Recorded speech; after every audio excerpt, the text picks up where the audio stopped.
Most adult beginners struggle playing with a straight bow for one simple reason. They are not using the right techniques. After studying more than 800 books and teaching hundreds of students, I have found the most effective methods to have a perfectly straight bow. Today, I will teach you 8 techniques that will not only allow you to master this, but also develop a beautiful sound. And at the end of this video, I will share with you a secret from the best violin teacher in the world. And first, let's see the reason behind the straight bow theory. So, the whole goal is not just to have a straight bow because it looks nice. The goal is to always keep the same contact point. So, the contact point is where your bow is on contact with the string. It could be here, it could be near to the bridge, or here, near to my fingerboard. And the goal of having a straight bow is that it will allow you to keep the same contact point when playing. Let me show you. If my bow is not straight, it will move like that and it will not sound good. So now let us see first how to master straight bow in the middle of the bow. Basically from here till there. Here what you really need to understand is that when you play the whole bow from frog till the tip, there is 3 different movements you need to do to keep the bow straight. And you need to learn them first separately and then to learn doing them one after another. So for the middle of the bow, it's actually very easy, but most beginners do this wrong. You need to move the bow always from your elbow, using only your forearm.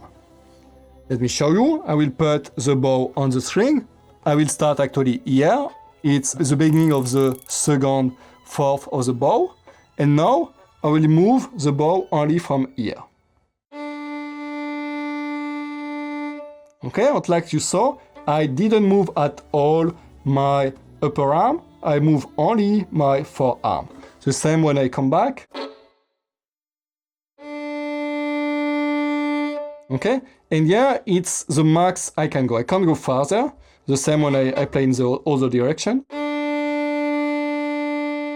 Maybe here, okay? It depends on the length of your arm. But you want to only do this movement. So now let us see how to master straight bow at the tip. So that's really for the last part of the bow, mostly here. Here what we want to do when we are playing down is to move the bow with the upper arm and at the same time to move the elbow in front of us. The reason is that if I do only the same movement as before with my forearm, at the end of the bow I will finish like that. What I need to do so that it doesn't happen is just up I go here with my elbow in front of me. Okay? And then when I come back, I do the exactly opposite. I come back with my elbow. Okay?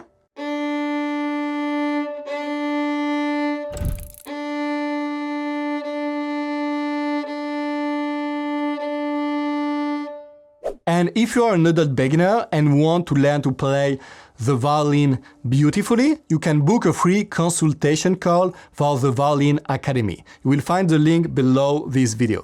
So now let us see how to master straight bow at the frog. Here you will really make the movement from your upper arm, starting from your shoulder, like that.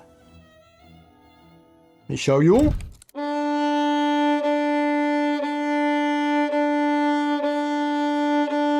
Okay, I'm not doing the movement from here, now I'm really doing the movement only from here.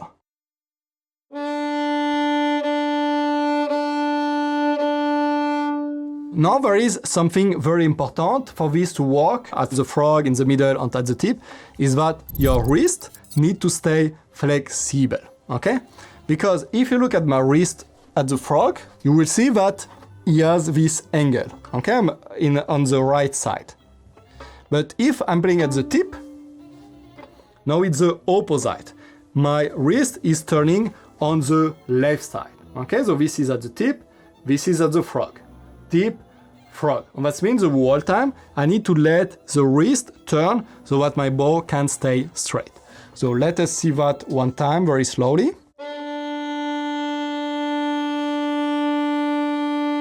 And when I come back, and like you see, I do the three movements one after another now. First my upper arm, then my elbow, and then lastly with the whole arm, on the elbow going like that. Okay? So now the next point is forget about straight bow, focus on this. So the thing is that the goal actually, like we said, is to keep the same contact point. So you can of course train this part by part, doing the right movement, but actually more important is to focus on keeping the same contact point. That means instead of looking at what you are doing here, focus on here on keeping the same point. If your bow is doing that means something is wrong. Then you can try adjust the angle or doing a different movement until you see, oh, now I'm achieving keeping the same contact point the whole time. And for that, there is something that's really helpful, is to visualize a line that will follow the bow and go to the floor and then to the roof in the opposite direction, okay? And then, when I'm playing, I want to try to stay on this line the whole time.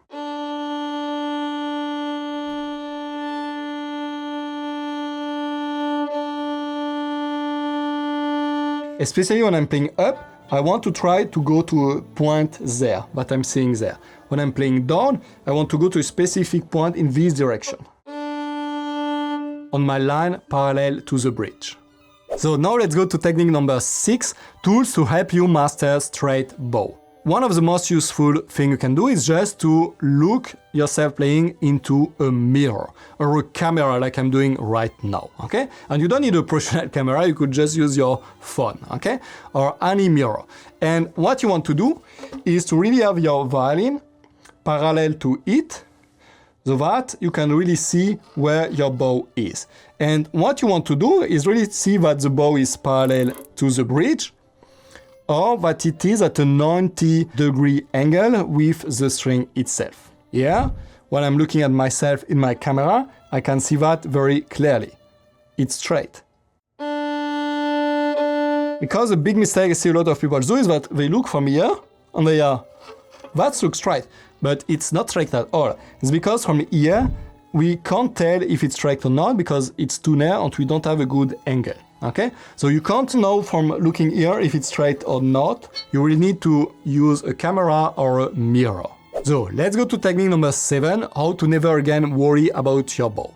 So the first thing is that you should now try to practice with closed eyes. That means you will try to keep your straight bow with the eyes closed. And here what will happen probably is that the contact point will shift and something like this will happen or something like that. What we want is for you to learn to recognize by hearing if your bow is straight, okay? Because when I say your bow needs to be straight, most people think I need to look at it to know if it's straight. Actually, you don't need to look at it. You just need to listen, okay? That's how professionals do it, okay? We are not looking the whole time at the bow. It's just that we are listening, and then we hear if basically we are at the right contact point and if we are keeping the right contact point the whole time, okay? So you can close your eyes, and instead of focusing on having a straight bow, focus on keeping the same contact point. Okay? And it will be very difficult at the beginning, but when you hear something is happening, you can pause for 1 second, look at it and say, oh, okay, this happened. Then you start again and you try adjust something. Sounds better. I think it was better. I look again. Okay, it was good. Again. Oh, here something happened. Okay? And that's how you can really automate it and really control it without having to look at it. So now there is an exercise too that is very good. It's to stop your bow when you are playing to really control what is happening. So basically I could just stop my bow 4 times to see in each part of the bow if it's still straight. So I will first play here at the frog, then stop after the first quarter. And I will see, oh, I was like that. It was not good, so let's try again. Okay, better, and I'm going too far actually. I will stop in the first quarter. And I could practice to only this. First. Then I will go to the next one. I will adjust it. Let's play the next one. Let's control it. Not bad. I'm going too far. Again. Yeah, not bad. Okay, third part. Yeah. Okay, and then the last one. Okay, and like that you can go step by step on the whole bow and really control every part. And now I want to share with you a secret I learned from some of the best teachers in the world. The first time actually I read about it, it was in a book from Leopold Auer. That was one of the best violin teachers. Actually he teach Jascha Heifetz, Milstein, Ostrach, a lot of the best violinists of the 20th century. And later on a very different books, it was in a very old interview from Galamian, I found that it say exactly the same. And Galamian was too the teacher of some of the best violinists worldwide, like Isaac Perlman, for example. And basically what they said is that at the frog, okay, when you are playing at the frog, you should bend the bow a little. So this is bending the bow, okay? Here my bow is the wood of the bow is above the air. Here it's bent. And what they say is that at the frog, I should bow the bow a little bit.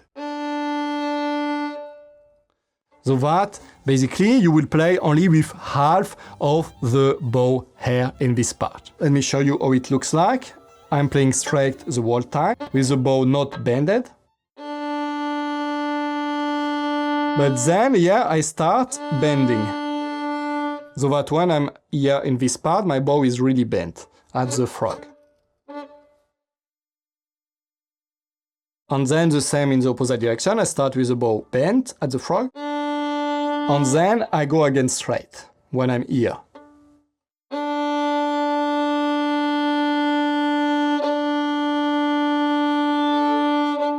So what is the reason for that? There is basically two reasons. The first one is that it's more natural for the wrist. When you are trying to stay like that, it's very uncomfortable because your wrist is too low, okay? And so it's just very uncomfortable. And it makes it difficult to keep a straight bow and to have a beautiful sound. The second reason is a more mathematical one, is because when you play, you transfer the weight of your arm on the string. Basically what happens is that at the frog, because your bow, the frog part is near to your finger on your arm, you have a lot of weight. In opposite, when you play at the tip of the bow, you have just a little bit of weight. It's very hard to play very loudly at the tip of the bow. In the opposite here, it's very easy. And what happens always when you play is that you have always a little bit more sound at the frog than at the tip, and so it doesn't sound regular. And when you do this, that you turn a little bit, you bend a little bit the bow at the frog, you balance the weight. You reduce by bending, there is less bow air in contact with the string, and because of that, you give less weight on the string. That makes that your sound at the frog is a little bit lighter, okay? And at the same time, it sounds softer. So, and to do that yourself, it's very easy, okay? It's really just about doing this movement when I'm bending the bow, okay? That's this movement from the wrist, like that, and back.